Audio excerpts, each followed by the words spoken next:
waliin gartu laabana olti malee waan cufattu qilleensaan gaadii ajattaa yaa hamattu ilma nama dhugaa qabu yoo kibjattu rifeensaan qalliisa jettaa yoo hamattu dhugaa soba dhaachisuudhaaf yoo kakattu salphoo tokko hoo hoo hoo nama gadi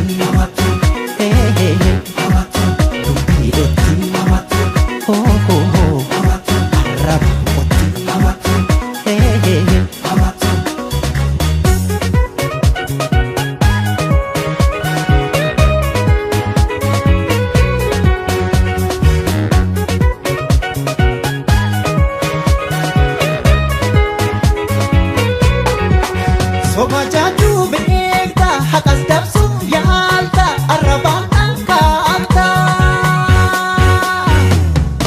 kanni kantuuna dhigaare wajiitiin jette durii ijji kaaniin beekne beeku cumaan silaalti bane hamattuun ulfina daare gurraasii guuta turii orma sitti hamachuunsaa boruuf sinniisu bare beekumsi taaku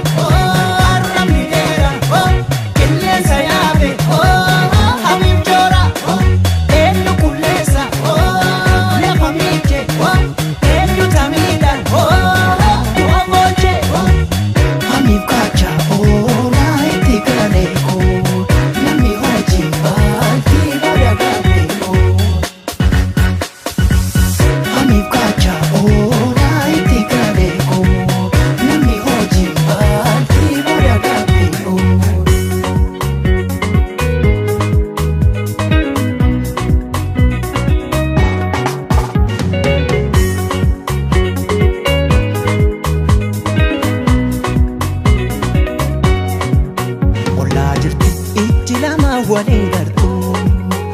laabana olti malee waan cufattu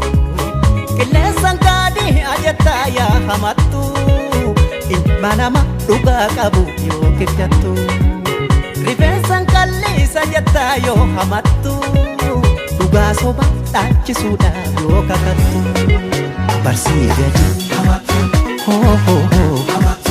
nama gadi ishii gadi hoo hoo hoo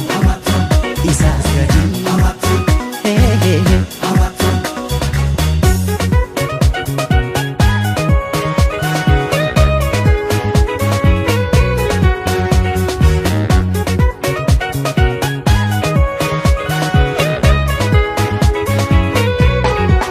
barhamachuun deegaa arrabni isaas dhiigaa jaalalamaan dhiigaa hamattu gurraan kenniini hamiin oduu daldala dubbii nyaattee baran baatu tolfadhuu kee galgala dhiisi nama hamachuu kee dhugaan dhugaa dubbatu namni cilee nama faalu ofirrattuu miidhatu.